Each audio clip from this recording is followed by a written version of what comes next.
Disseram que o mundo ia acabar dia 21. Não acabou. Agora presta atenção. Essas cadeiras que estão vagas, não é que Jesus voltou e eles foram e nós ficamos, não, amados. Eles estão de férias. Amém? Então fique tranquilo, calma. Tudo bem? Vamos esperar a nossa vez. Louvado seja o Senhor.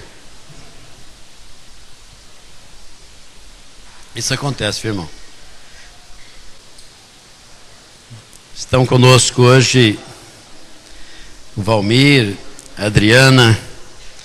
Eles são líderes lá na Moriá e estão aqui matando a saudade. Estou aproveitando, mas se não for, agora não tem mais jeito, né? Queridos, obrigado pela presença de vocês. Também meu sobrinho, minha sobrinha, tá? Fernando, Marcelo, tá? Obrigado pela presença de vocês, queridos. Amém? Eu queria compartilhar com você, queria que você abrisse a sua Bíblia lá em Hebreus capítulo 2. Hebreus. Se tiver com dificuldade, fica logo depois de Filemon.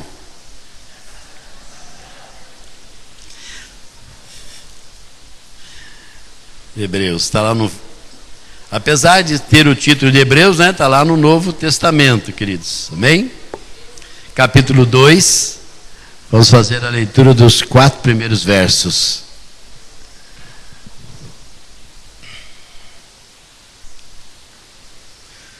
Pastor Marcos mandou um abraço para a igreja. Amém? Pastora Renata. Eles estarão por aí ainda essa semana. Então, os 4 primeiros versos do capítulo 2 de Hebreus diz o seguinte: por esta razão, espera aí um pouquinho que tem alguém ainda. É isso, acharam? Amém? Capítulo 2, vamos lá, começando no versículo 1.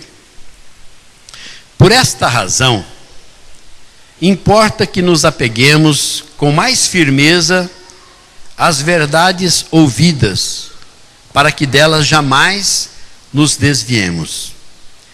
Se, pois, se tornou firme a palavra falada por meio de anjos, e toda transgressão ou desobediência recebeu justo castigo, como escaparemos nós se negligenciarmos tão grande salvação, a qual tem sido anunciada inicialmente pelo Senhor, foi-nos depois confirmada pelos que a ouviram, dando Deus testemunho juntamente com eles, através de sinais, prodígios, milagres e por distribuições do Espírito Santo, segundo a sua vontade. Amém? Eu queria que você repetisse comigo o começo. Aliás, todo o versículo 2. Repita comigo isso, olha. Diga assim: se, pois, se tornou firme a palavra falada por meio de anjos, e toda transgressão ou desobediência recebeu justo castigo. Amém? Queria que você colocasse a sua mão direita sobre a sua fronte. Repita assim comigo, diga: Deus, em nome de Jesus, eu repreendo agora todo espírito de distração e trago agora cativo a minha mente a tua palavra, em nome de Jesus. Amém. Amém, amados? Glória a Deus. Diante desse texto, eu gostaria de que nós pensássemos um pouco a respeito da nossa permanência nos caminhos do Senhor. Falarmos um pouco sobre a nossa determinação em permanecermos firmes. Amém? Então nós precisamos permanecermos firmes no Senhor. Nós não podemos ser como frutas maduras. Quantas vezes você já não tentou apanhar uma manga verde? Você chacoalhou a árvore de ponta cabeça e não caiu nada. Mas quando você chega lá e a manga está madura, apenas um chacoalhãozinho, ela cai. Nós não podemos ser como frutas maduras, caindo toda hora. Nós temos que estar firmes. Por isso, o escritor de Hebreus está dizendo de que se Deus tem cumprido o seu propósito, e Ele não tem poupado, porque Ele tem sido fiel, nós hoje, nos nossos dias, apesar de termos o Espírito Santo conosco, que tem nos assistido a todo instante, nós não escaparemos daquilo que Deus já fez antigamente.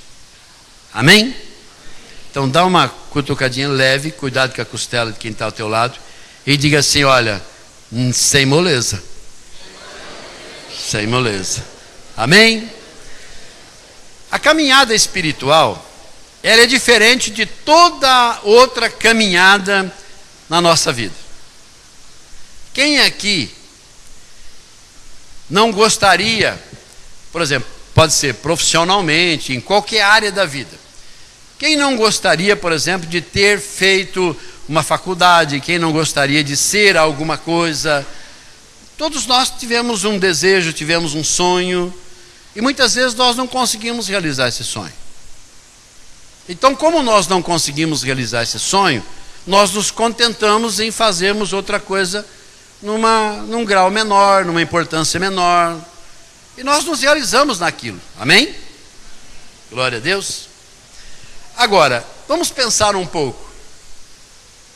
Um acadêmico, então ele pensa em fazer medicina. Então qual é o primeiro obstáculo na vida dele? Vestibular. Então, ninguém aguenta, né, falar esse nome, vestibular. Vai lá, ele enfrenta o primeiro obstáculo, não passa. Ele vai uma coisa mais fácil. Ele vai tentar uma profissão mais fácil. Ele tentou, não conseguiu, então ele se contenta em ser algo diferente. Se nós olharmos para a profissão, quem nunca sonhou em ser um industrial? E às vezes ele sonha em ser um industrial. Aí ele não tem capital de giro. Ele se contenta em ser um empregado. Ele continua vivendo, ele tem família, ele sustenta a família, e ele vive como um empregado. Na vida pessoal, muitos sonham em constituir família. Mas quantas pessoas nós conhecemos que começam a escolher demais? Então quer que tudo se encontre naquela pessoa. A cor do cabelo que ela sonhou, a cor dos olhos, tal, tudo.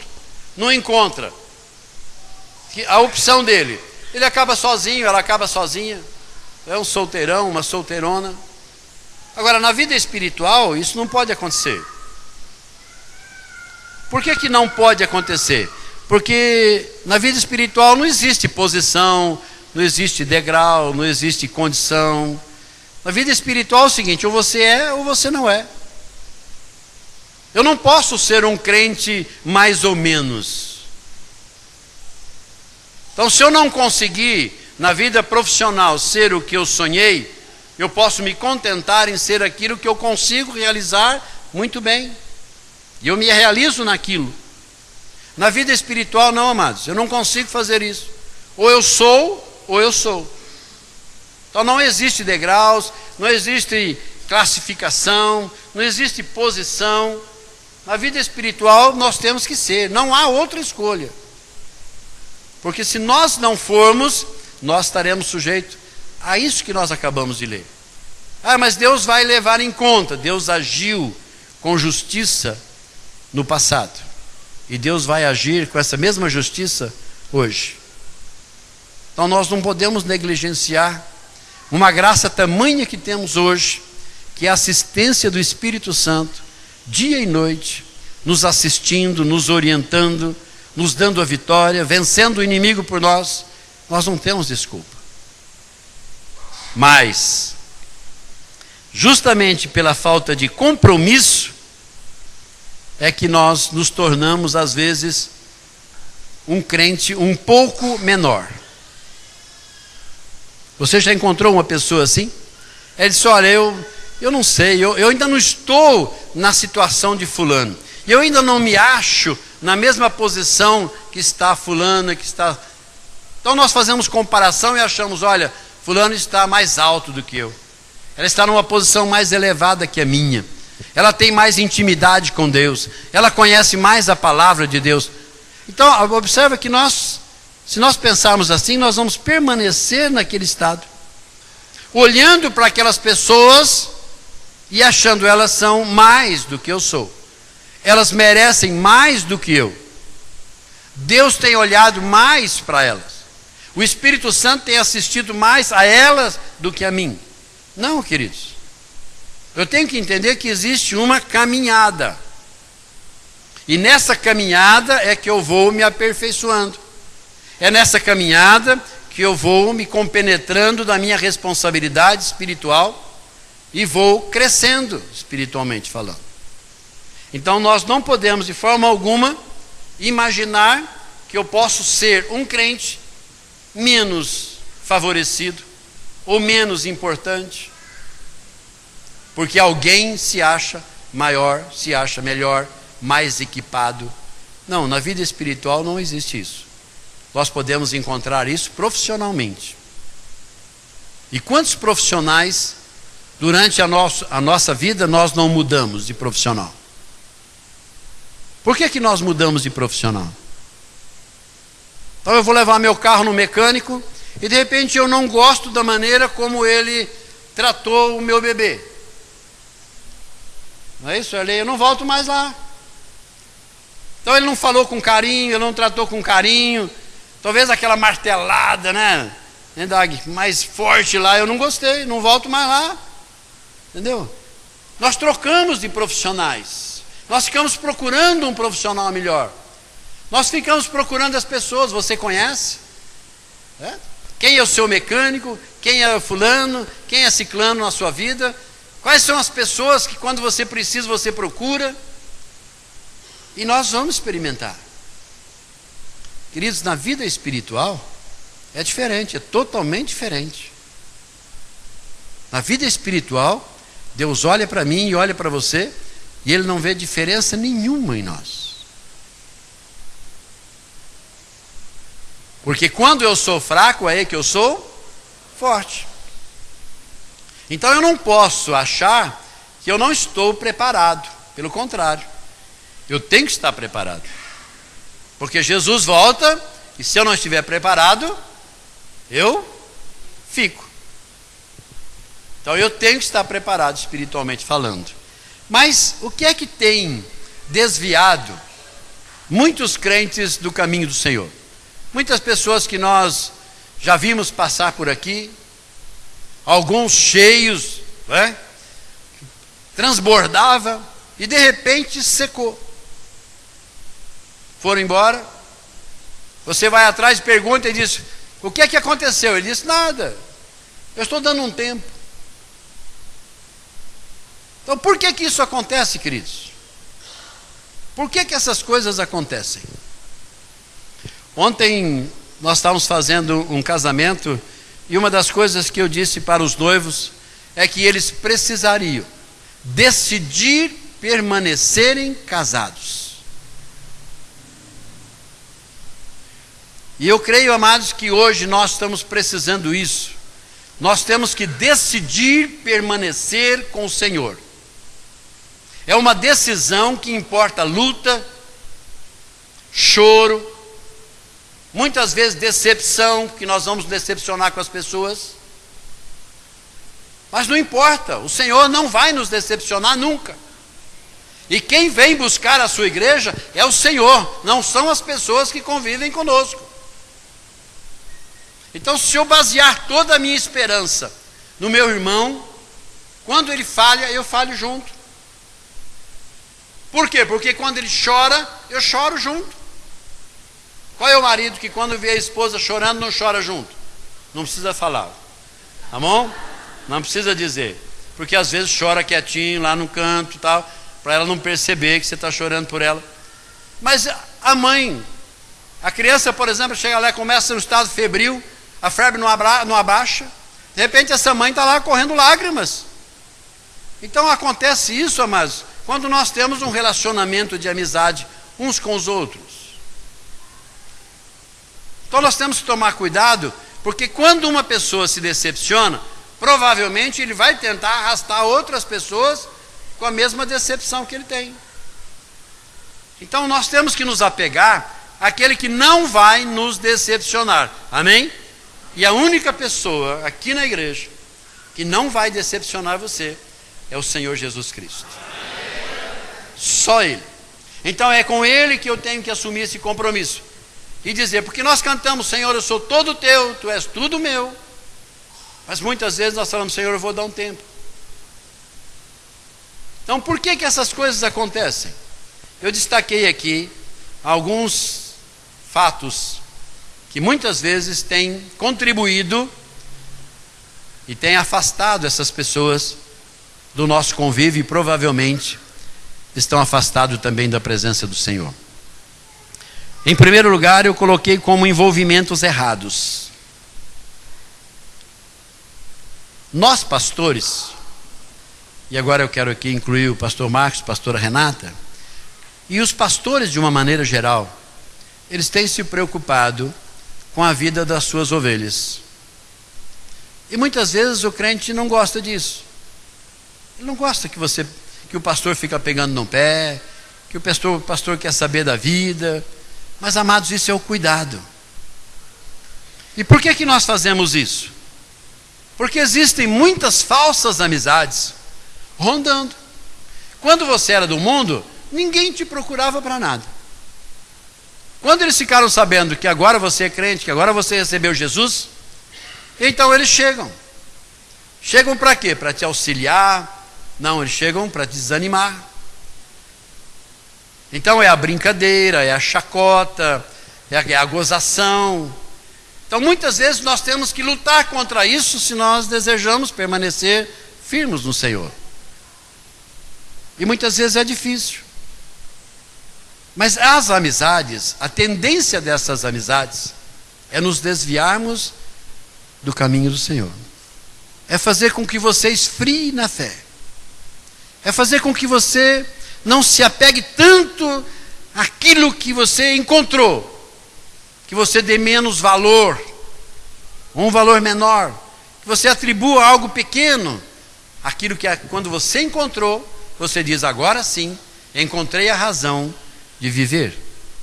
Essas pessoas, a tendência delas é dizer de que você não encontrou nada, que você permanece o mesmo, e que é apenas um momento, e que elas sim vão dar um tempo, para que você volte a ser uma pessoa normal, natural, que era antes. Esses envolvimentos errados também devem preocupar os pais em relação à amizade dos seus filhos. Saber com quem a sua filha anda, saber com quem o seu filho anda, saber o que é que pensa a família do amigo do seu filho, da amiga da sua filha. Você deve começar a perceber as mudanças de comportamento. Porque de repente a sua filha chega em casa e está arredia, ou ela está nervosa. O que aconteceu de novo? Nós temos que saber, temos que nos preocupar com isso. Pais, em relação à amizade dos seus filhos, chama-se má influência. E amados, essa má influência, ela cresce. Quem gosta aqui de cuidar de hortaliças, essas más influências, elas crescem e desenvolvem como a tiririca num canteiro. Você não precisa regar, não precisa fazer nada, ela continua sempre verdinha. A planta, né? A hortaliça ou a verdura que você plantou, se não regar, ela morre. A tiririca, quanto mais seco, mais verde. E você não consegue entender. Por quê? Devia ser o contrário. Então pense bem. Muitas vezes, a amizade do seu filho é como essa tiririca. Não desiste nunca. Vai estar sempre presente. E quanto mais o seu filho, a sua filha estiver murcho ou murcha, mais alegre, mais feliz, mais verde essas pessoas vão estar. Então quem é que tem que cuidar dos nossos filhos? Nós, pais. A família tem que ser cuidada. Porque esses envolvimentos errados, eles trazem consequências terríveis para a vida familiar. E os casais precisam também ficar atentos com as amizades dos seus cônjuges? Claro. Por que não? Ou você acha que o inimigo veio para destruir um casamento só através dos filhos? O inimigo veio para matar, roubar e destruir. Se existe alguém que não está satisfeito com o teu casamento, chama-se diabo. Então, muitas vezes, nós também temos que tomar cuidado com a amizade do nosso cônjuge. Porque a tiririca continua verde. E o desejo dessas amizades é acabar com o casamento. Muitas vezes através da influência, muitas vezes através da vida, né? Da vivência. Existem várias maneiras de influenciar as pessoas. E quantas vezes na nossa vida como pastores, nós só aconselhamos casais e eles simplesmente disseram assim: olha, eu não sei o que aconteceu. Num tempo na minha vida eu não consigo me lembrar do que aconteceu. Mas ele percebe de que realmente caiu, ou ela caiu em adultério, num envolvimento, num relacionamento, e não tinha motivo nenhum. Muitas vezes a pessoa diz assim: olha, eu amava o meu esposo, eu não sei o que aconteceu. Então muitas vezes, amados, nós temos que vigiar. Quando eu digo vigiar, não é contratar um detetive e colocar na cola. Não, amados. É a vivência do dia a dia. Quando você vai percebendo que alguma coisa está mudando. E muitas vezes muda. Como é que muda? Muda o comportamento. Muda a sensibilidade. Então nós, como casais, temos que viver atento àquilo que está acontecendo que envolve o nosso cônjuge. Não é porque a idade, não existe idade para isso, amados. Quem gosta muito do Facebook, eu não tenho nada contra, mas aquilo lá é terrível para mim. Não me acostumo muito àquilo.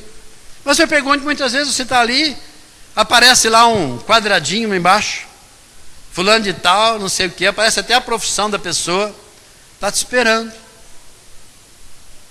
E aí a curiosidade que mata, né? E aí você vai lá e clica lá, para saber o que é que vai acontecer. Você não está pensando em nada, mas a curiosidade. Então esses envolvimentos errados, eles trazem consequências terríveis, amados. E não importa não. Pode ser uma criança de 5 anos quando começa a ir à escola. Ou pode ser alguém com uma idade avançada. O perigo não escolhe lugar e nem idade. Ele está sempre pronto, com o alçapão, para tentar tragar e destruir. Amém? O apóstolo Paulo, quando ele escreve a sua segunda carta aos Coríntios, capítulo 6, versículo 14, ele diz: não vos prendais a um jugo desigual com os infiéis. Interessante, amados, que ele poderia dizer assim: olha, não tenham um relacionamento com alguém infiel, ou alguém incrédulo. Não, mas ele diz o seguinte: olha, não vos prendais. Quer dizer, não fiquem presos. Amados, isso quer dizer que durante toda a nossa vida, nós vamos encontrar esse tipo de pessoa no nosso caminho. O que eu não posso é parar e me prender a ouvir, a escutar, a estar presente, a caminhar junto com essas pessoas. Esse jugo desigual não pode me prender. Amém? Então muitas vezes nós temos um canal de ouvidos, né? Temos 2 ouvidos Para que é isso, amados? Para filtrar melhor. Se você ouve, não te agrada, tchau. Por que se prender a isso? Vou dar um exemplo. Morre alguém da família, aí chega o espírita e diz assim: olha, você não quer ir lá no centro para saber se ele está bem, se ele gostaria de alguma coisa, se ele está precisando de alguma coisa. Aí a pessoa vai, chega lá, o diabo desce e vai e fala o nome da pessoa que está precisando e tal. Por quê? Porque conheceu tudo que ela era quando estava viva. Então, quando menos percebe, essa pessoa está envolvida. Mas ela abandonou a fé. E ela simplesmente se deixou ajuntar, agrudar um jugo desigual. E ela deixa a fé e passa a acreditar e passa a viver aquilo. Então, o que é que nós temos que fazer? Nós temos que saber, olha, que morreu, morreu. Nós não vamos trazer de volta. Essa pessoa não vai voltar para falar com a gente. E é justamente as pessoas que não tinham um bom relacionamento, é que agora têm um sentimento de culpa. Então ela gostaria de saber agora o que ela poderia fazer para amenizar esse sofrimento. E muitas vezes nós vemos crentes sendo levados por esse tipo de conversa. Então são o quê? Envolvimentos errados. E ele diz que sociedade tem a justiça com a injustiça, ou que comunhão tem a luz com as trevas. Então nós somos luz, não somos? Amém? Somos luz. Então nós não temos comunhão com as trevas.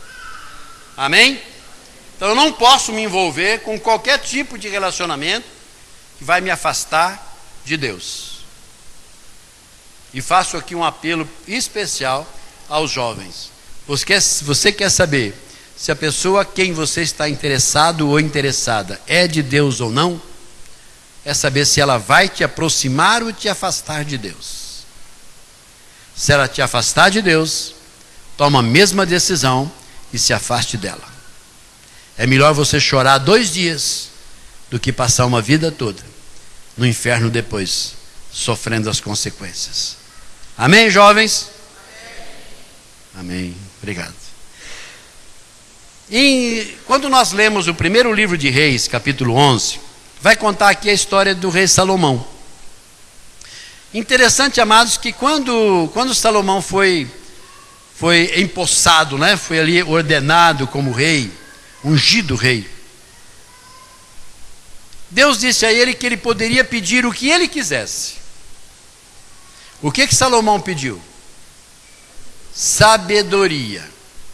Preste bem atenção. Sempre quando nós damos o curso de Firmando os Passos, nós falamos sobre isso. Lembra? Quando você pede alguma coisa, se prepare.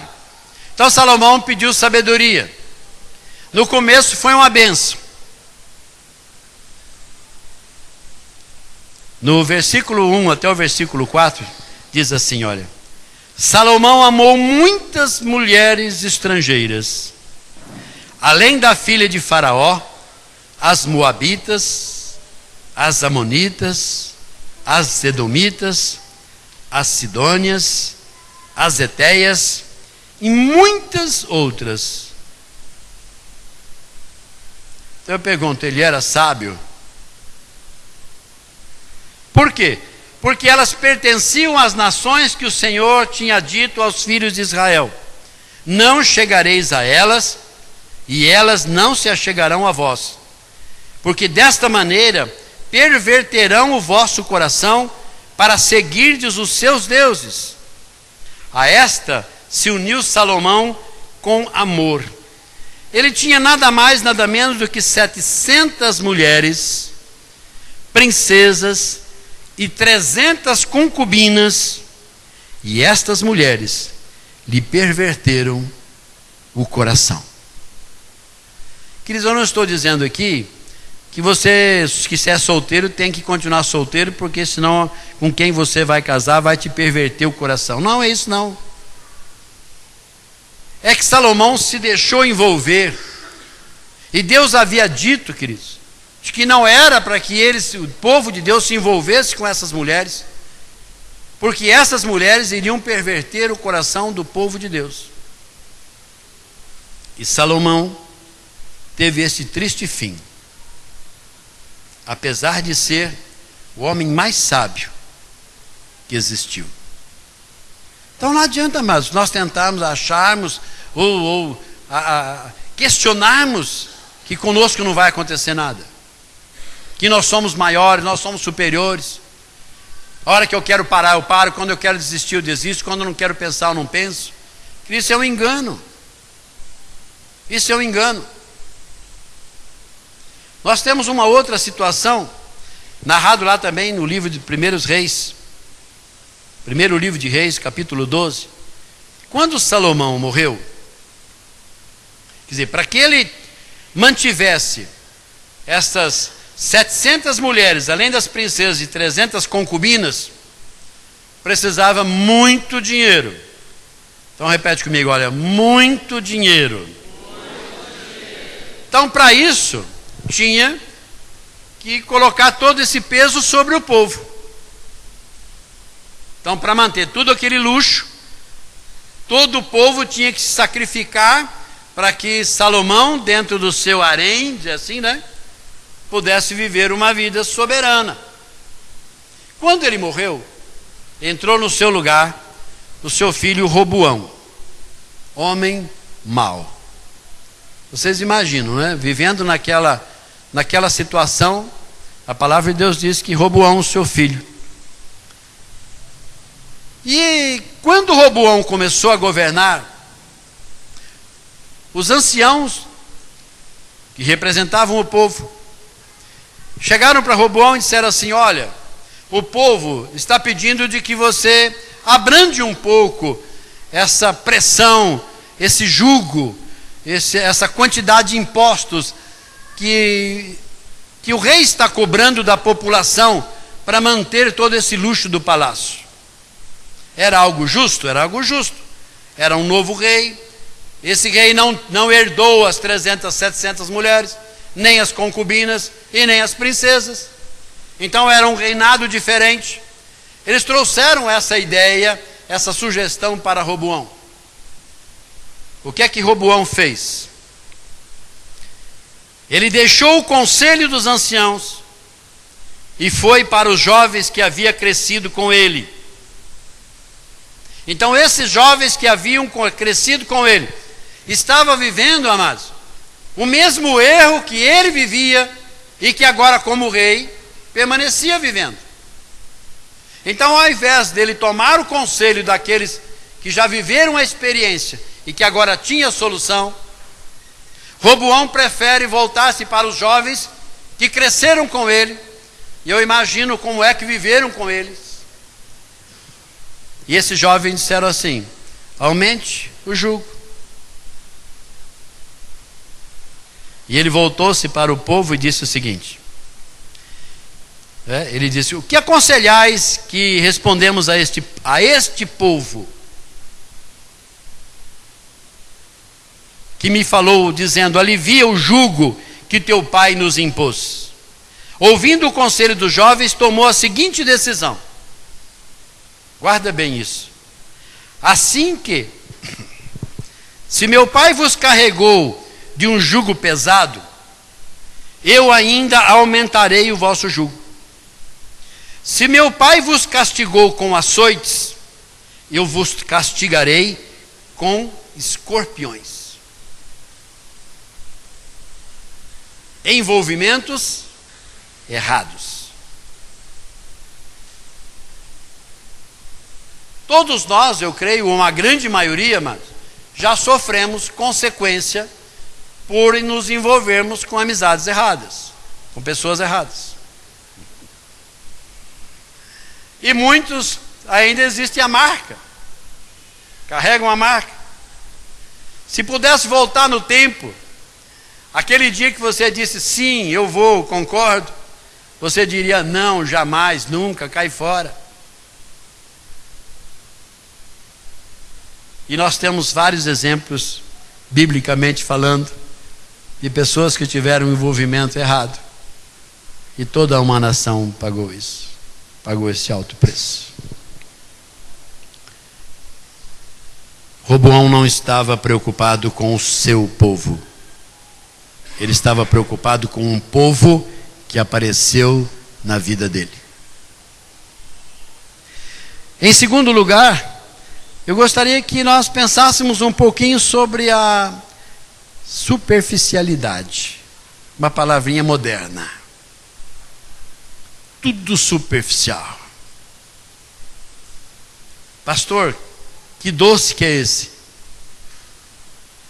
Esse doce é uma época que nós estamos vivendo. Eu vivi numa época, queridos, eu creio que algumas pessoas aqui viveram também, quando um fio de bigode ou um fio de barba mantinha um compromisso. Alguém aqui viveu comigo nessa época já? Não, já viveu? Só eu? Ninguém? Amém. Misericórdia, irmão. Pensei que você fosse pelo menos erguer a mão para estar comigo aí. Mas então eu vou explicar um pouquinho. Não é que você arrancava um fio de bigode, uma barba, e desse para a pessoa como compromisso. Ele estava dizendo o seguinte: se existe um caráter, a minha palavra tem valor. Hoje, nem promissória registrada em cartório tem valor, mano. Eu estava dizendo ontem na cerimônia de casamento, o ano de 2011, aconteceram 351.126 divórcios. 45% a mais do que o ano de 2010. No Brasil. E eu fico esperando a estatística de quando chegar em 2013, amado. Quando nós estivermos terminando 2013, como é que vai ser? Talvez vai ficar assim, olha, 5% permanecem casados. E interessante, eu fiquei chocado ontem. Chocado assim, levei um choque. Bom? Em Tóquio, um casal japoneses, recém-casados, fazia pouco tempo que eles tinham casados, eles resolvem convidar todos os convidados da festa do casamento, todas as testemunhas do casamento, todas aquelas pessoas que estiveram envolvidas, no mesmo lugar, fizeram a mesma festa para celebrar o divórcio. Eu fico imaginando que se isso pega, aí o pastor tem agenda lá. Pastor, hoje o casamento. Agora o senhor deixa na sua agenda um espaço reservado que nós vamos fazer a mesma festa e já vai lá e contrata o mesmo lugar, querido. Já manda 2 convites. Eu não sei se os convidados receberam o presente de volta, eu creio que não. Mas eles usavam como instrumento, e isso aí que me deixou chocado, um martelo. E eles quebraram as alianças na declaração de que nós rompemos o nosso compromisso de casamento. Isso eu chamo, essa palavrinha difícil, superficialidade. Nós estamos caminhando para isso, queridos. Eu nunca vi tanta coisa superficial. Amizade superficial. Queridos, uma coisinha, uma palavra dita na hora errada, um olhar. Ou você faz uma festinha, deixa de convidar aquela pessoa que é amiga sua há tantos anos, rompe uma amizade por isso. Você deixa de ter aquela amizade que tantos anos você cultivou por uma coisinha simples, superficial. E nós não estamos nem aí, não damos valor nenhum. Relacionamentos, o ficar. Essa mesma reportagem disse que o morar junto é a moda. A moda hoje é morar junto, não é ficar mais, Não é amizade colorida mais, não é esses nomes, não, é morar junto. Profissionalmente, hoje quem é que tem estabilidade de emprego? Ninguém mais, amados. Acabou.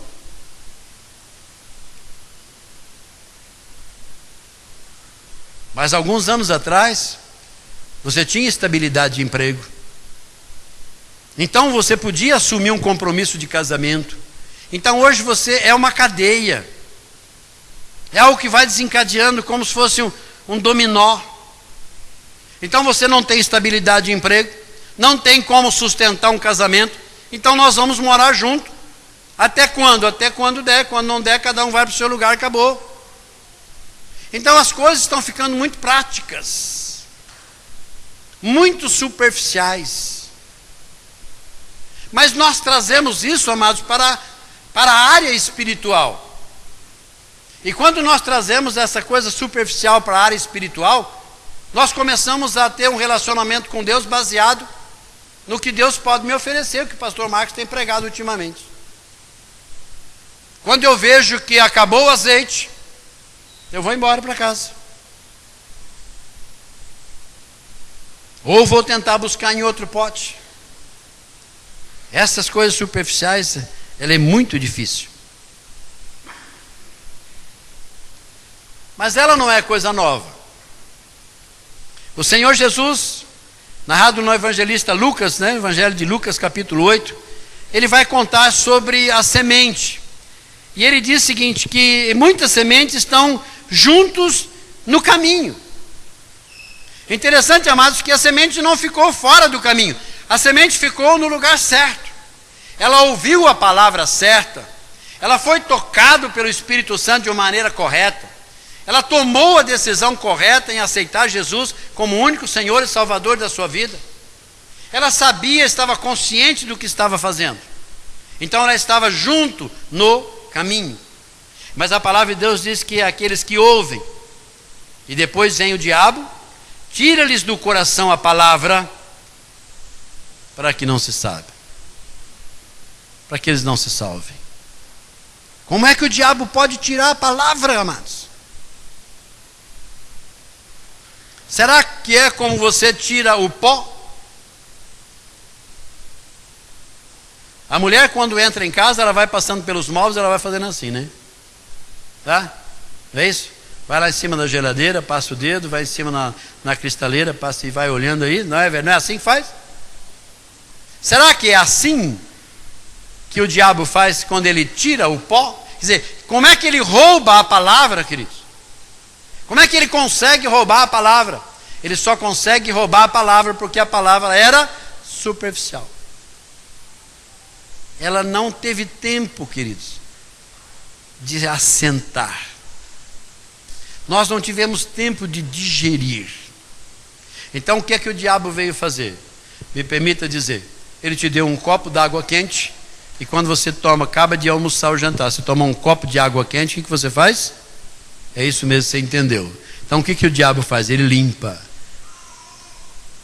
Então a palavra não assentou ainda, não digeriu ainda. Então nos nossos dias nós temos que ter pressa em fazer com que a palavra de Deus assente no coração do crente. Que assente no teu coração, para que o diabo não roube essa palavra. Mas não é só aqueles que estavam à beira do caminho, não. Ele diz o seguinte, que aqueles que estão sobre a pedra.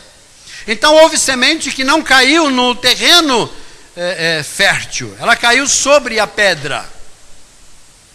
Então quando ela cai sobre a pedra, ela ficou sobre a pedra, ela não foi removida da pedra. E eu pergunto, ali na pedra, o que aconteceu? Ela não conseguiu fincar raízes. Quando nós ouvimos a palavra, nós aceitamos essa palavra, mas nós não removemos a pedra do nosso coração. Quer dizer, lá dentro desse coração ainda existe mágoa, existe ressentimento, existem pecados que não foram confessados, então é algo endurecido. Então a palavra não tem como fincar raízes. Ela só vai ficar raízes quando nós removemos essas coisas ruins e deixarmos um campo fértil para que a raiz possa penetrar nesse terreno e se fortalecer. Então nós temos visto isso, amados, acontecer com frequência no nosso meio. Pessoas ouvem a palavra, até tentam se equilibrar na igreja, mas qualquer ventinho, eles estão fora. Existe também aquelas que caíram entre os espinhos. Essas que caíram entre os espinhos é pior ainda. Por quê? Porque caindo entre os espinhos, amados, é sinal de que existiu uma planta no terreno onde ela caiu. E é interessante que ele diz o seguinte, que indo, são sufocados pelos cuidados e os deleites desta vida. E eu fico imaginando como é que nós conseguimos nos virar no meio de um espinheiro. Quem são esses espinhos? São os nossos amigos. Esses espinhos é a vida que nós levávamos antes. É as amizades que nós tínhamos, eram os conceitos que nós tínhamos. Era tudo aquilo que nós tínhamos e que agora ela se tornou um espinho. Ela não era o espinho. Ela não nos feria. Mas agora sim, esses espinhos ferem. Porque agora nós somos luz. E essas trevas nos atrapalham. Então esses espinhos precisam ser abandonados. Nós temos que nos firmar para que essa maneira superficial de vivermos uma vida cristã seja retirada da nossa convivência, do nosso dia a dia. Então, se tínhamos uma roda de amigo, em que o falar, o comentário ou o linguajar não é um linguajar condizente com a minha nova vida cristã, o que eu tenho que fazer? Ou eu mato o espinho, ou o espinho me mata. Ou eu me firmo, ou eles me sufocam. Não vai pensar você que a partir do momento que você tomou a decisão, todo mundo estão erguendo a mão para o céu, dizendo aleluia, glória a Deus, agora sim. Pelo contrário, está todo mundo dizendo uma hora ele cai, uma hora ela cai. Então nós temos que aprender, queridos, a vivermos com isso, mas criar raízes profundas de relacionamento. Eu preciso ter um relacionamento com Deus. Eu preciso tomar a decisão de manter um relacionamento com Deus. É difícil? É. O inimigo vai tentar? Vai. Mas eu estou decidido não abrir mão da fé que eu abracei em Cristo Jesus. Amém?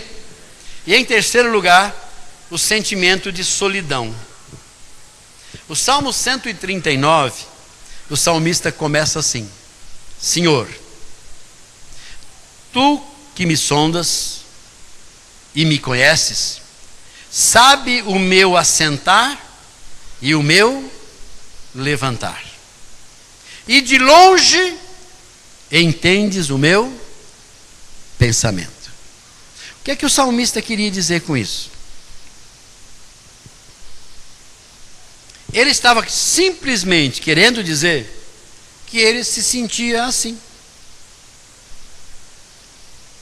Ele dizia: Senhor, só o Senhor conhece quem eu sou. O Senhor sabe aonde eu ando. Vocês lembram aqui quando nós lemos o livro de Gênesis?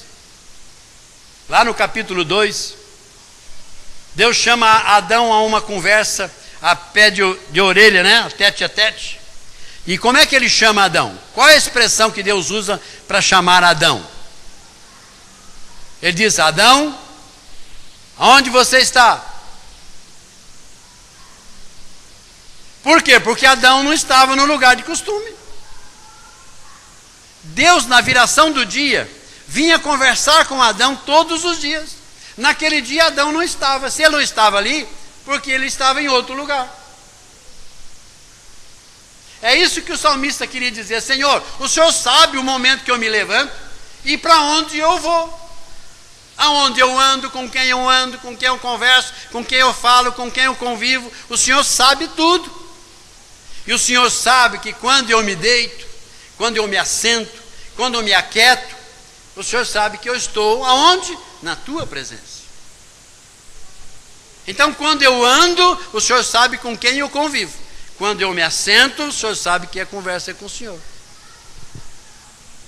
Por que o salmista dizia isso? Porque ele dizia: Senhor, mesmo que eu estiver longe, não foi isso que aconteceu com Adão? Deus perguntou para Adão: Adão, onde é que tu estás? O que ele respondeu? Eu estava nu. Deus disse para ele assim: quando é que você teve vestido? Nunca. Então não vem com desculpa, querido. Então Deus já sabia o que é que estava acontecendo com Adão no seu caminhar. Ele disse: Adão, onde é que você está? O que é que você está fazendo? E ele vem e tem a desculpa, querido. Ele lança toda essa mágoa dele em relação a Eva, sua esposa. Mas Deus sabia onde é que Adão estava. E Deus sabia por que Adão estava lá. Então, muitas vezes, nós temos que nos perguntar: Senhor, o Senhor estaria aqui comigo? Senhor, o Senhor estaria fazendo comigo o que eu estou fazendo agora? Senhor, o Senhor aprovaria o que eu estou para fazer? O Senhor bateria o martelo comigo, Senhor, no que eu estou propenso a fazer agora? Isso é quando eu digo para Deus: Senhor, o Senhor sabe como eu caminho. O Senhor sabe como eu caminho nos meus negócios, o Senhor sabe como eu caminho nos meus pensamentos, nas minhas ações, nas minhas atitudes, o Senhor sabe como eu ando. E o Senhor sabe que quando eu me assento, essas coisas todas que eu fiz o dia inteiro, eu deixo de lado e quero conversar com o Senhor um outro assunto. E Deus está dizendo: onde é que você esteve todo o dia? E você diz: Senhor, mas vamos esquecer essa parte. Vamos começar agora. E Deus está dizendo: aonde você esteve? Então, essa é uma maneira diferente, superficial, queridos. Então, nós começamos a sentir essa solidão. Por quê? Porque eu não quero ter um envolvimento com Deus. Mas eu sei como ter um outro envolvimento. Então o sentimento de solidão é algo comum em todas as pessoas. Quem pode dizer que nunca se sentiu só, mesmo estando rodeado de pessoas? Solidão, amados, não é aquele que vive aí, não. Muitas vezes é aquele brincalhão em casa, e você olha para ele e diz: eu sou um solitário. Ninguém me entende. Ninguém dá ouvido ao que eu quero falar. Ninguém dá importância aos meus sentimentos. Ninguém dá valor àquilo que eu acho. E só por isso a pessoa é uma pessoa solitária. Não quer dizer que ela seja sozinha.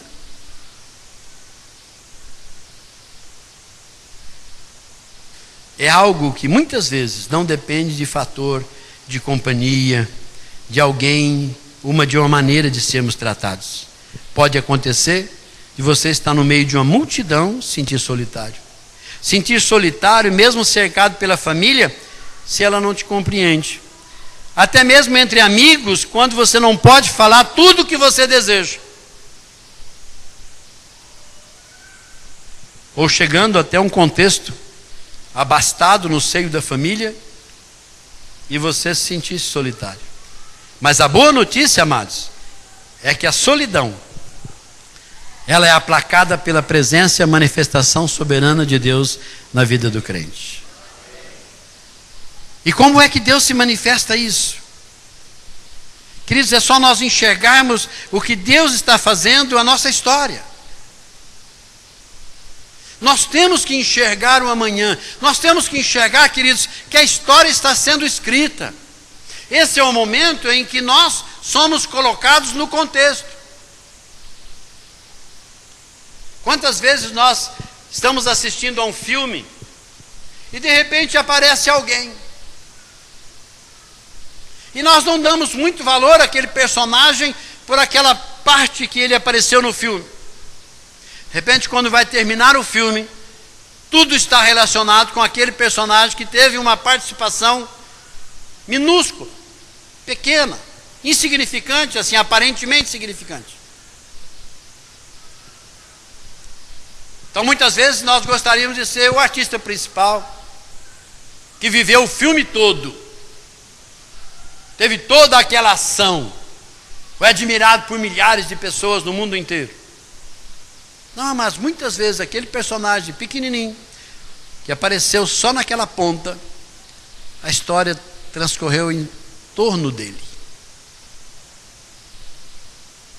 Eu não sei como Deus está escrevendo a história a teu respeito. Sei que Deus está escrevendo a história a teu respeito. Você está inserido num contexto que Deus está deixando ainda na história. Pastor, mas Jesus pode voltar amanhã, não tem problema. Nós vamos ter apenas uma pequena participação nesse filme. Mas eu pergunto, se daqui a 100 anos Jesus não voltou ainda, como é que a história está sendo contada a teu respeito?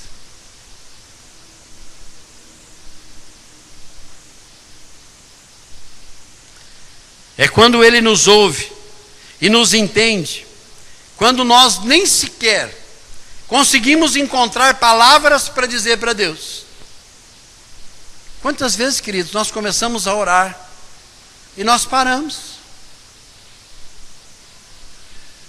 Nós sabemos que Deus está ali, nós sabemos que nós estamos na presença de Deus, mas não temos palavra, queridos.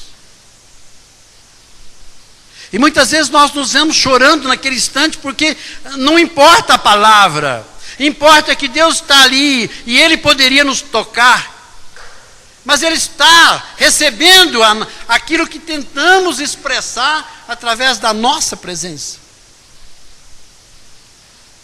Então isso afasta essa solidão, isso preenche esse vazio. Saber que Deus está conosco, Deus ouve, e quando você não tem palavra para falar, Deus está esperando, e com apenas um olhar teu, apenas uma forma tua de expressão, Deus entende tudo. Muitas vezes nós não precisamos de um discurso, muitas vezes nós precisamos de uma expressão, às vezes de uma palavra. Qual é a mãe que a filha chega em casa e ela vê a diferença no comportamento da filha, e ela chega para a filha e diz: minha filha, o que aconteceu? E muitas vezes a filha não tem uma outra palavra a não ser dizer: mãe. E essa mãe, eu pergunto, ela vira as costas e vai dormir? Não, ela abraça a filha. Não precisa dizer nenhuma palavra. Ela está aí dizendo para a filha assim: a mamãe está aqui, filha. A mamãe está aqui. É o que muitas vezes nós nos sentimos com Deus, amados. Muitas vezes nós deixamos de orar porque nós não encontramos palavra. Muitas vezes nós começamos a orar e a nossa palavra é 2, 3 palavras e acabou.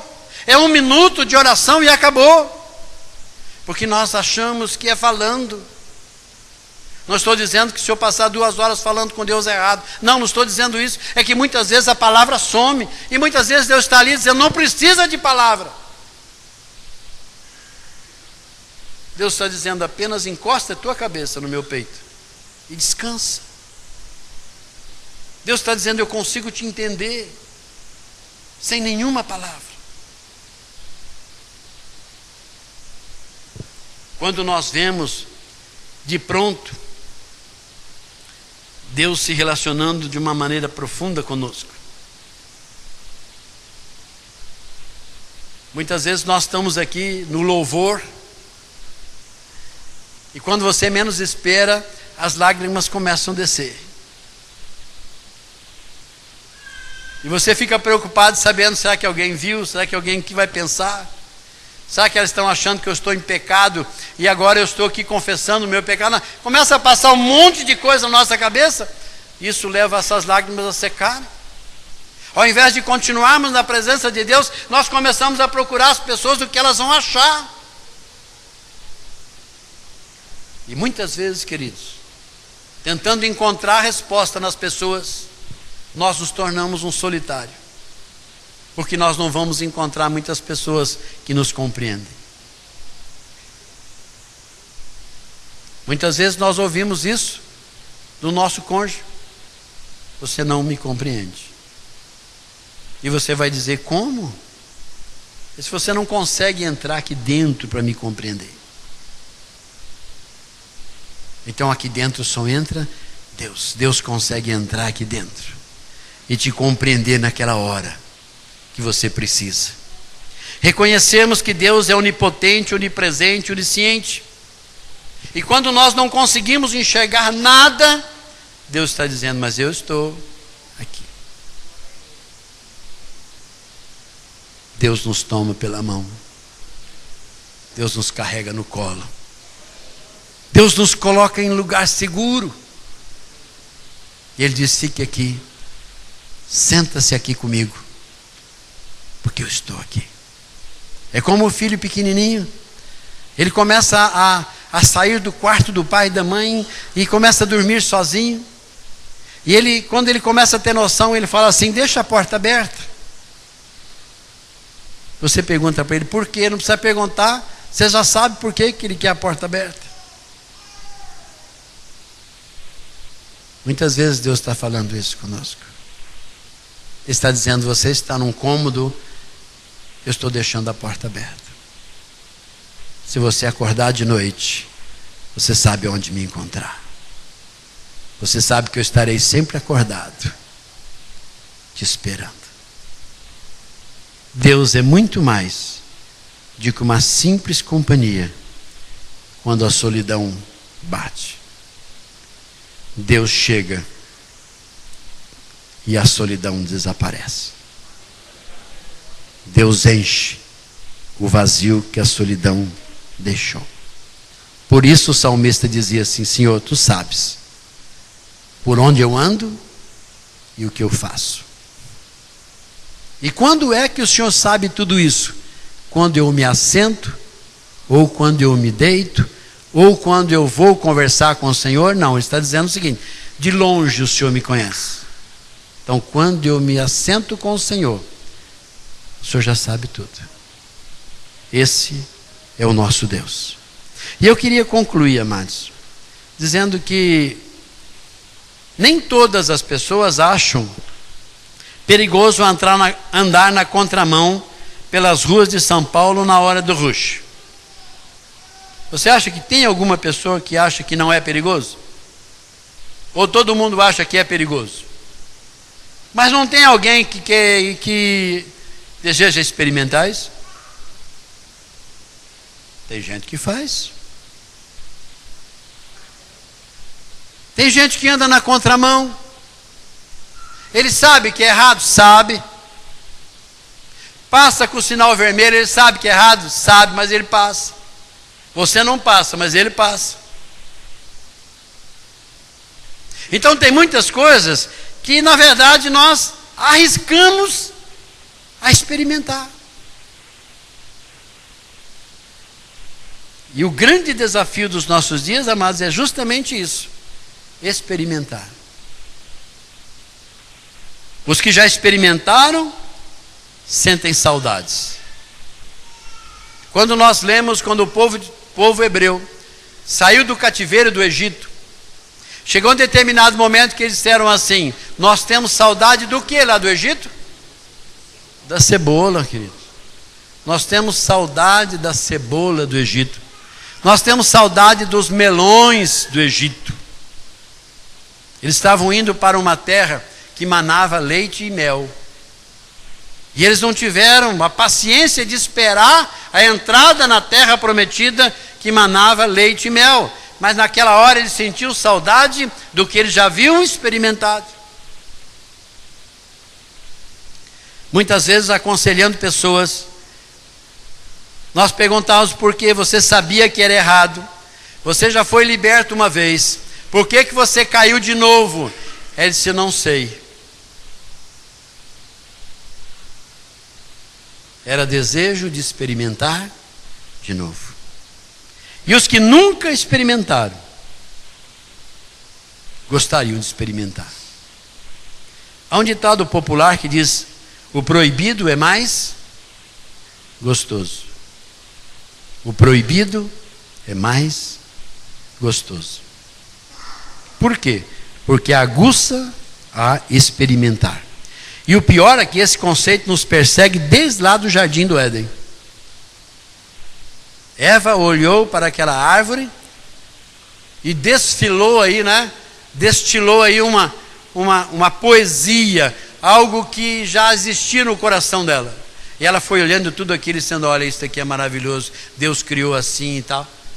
E o diabo junto foi dizendo: mas olha, você tem que experimentar mesmo, não é bem assim, Deus engambelou você, se você comer você vai simplesmente ser como Deus e conhecer entre o bem e o mal. Quando ela percebeu, ela experimentou.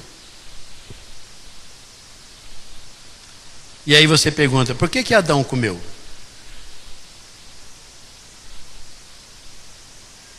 Eu não sei se você vai obter resposta. Será que um dia nós chegarmos no céu, nós vamos perguntar para Adão: Adão, por que você comeu?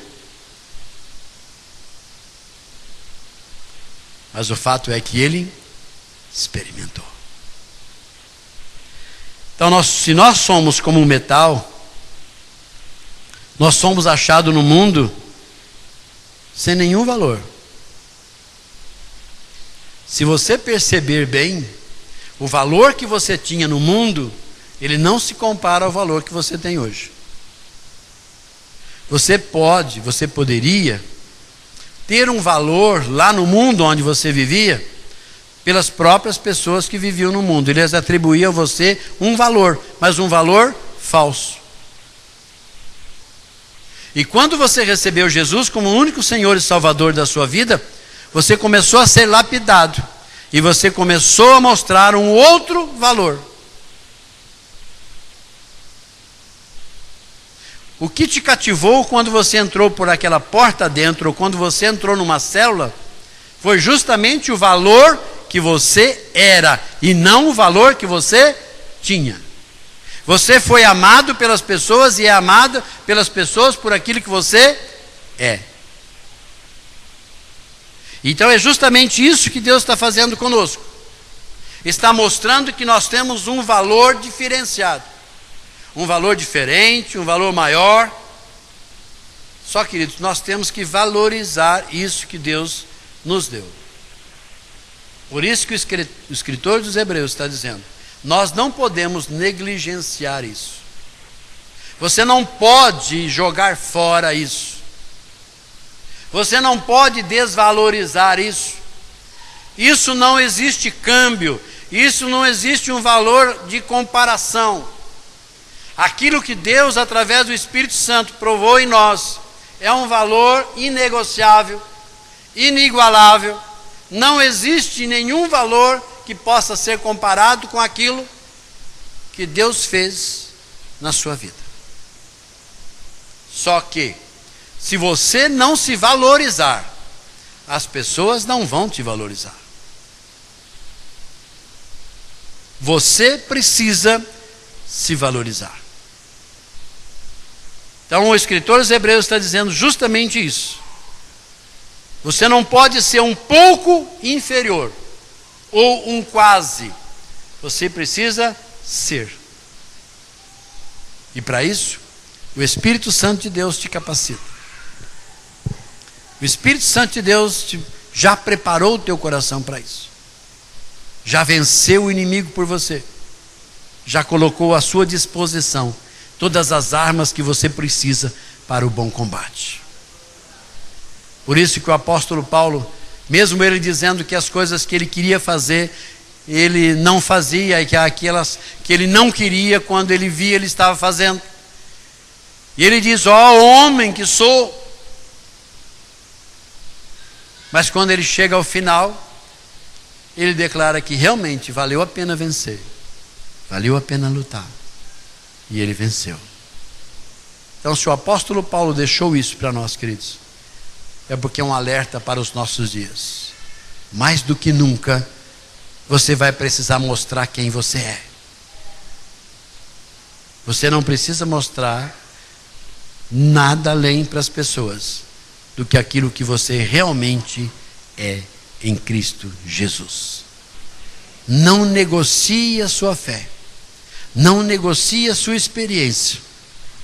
Porque Deus julgará. Aqui está dizendo justamente isso, olha. Como escaparemos nós se negligenciarmos a qual Deus tem sido anunciado? E ele volta dizendo assim, olha, Deus tornou firme a palavra falada por meio dos anjos, e toda transgressão e desobediência recebeu o justo castigo. Então não há como fugirmos disso. Mas, queridos, está muito mais fácil do que nós imaginávamos permanecermos firmes e fiéis. Amém?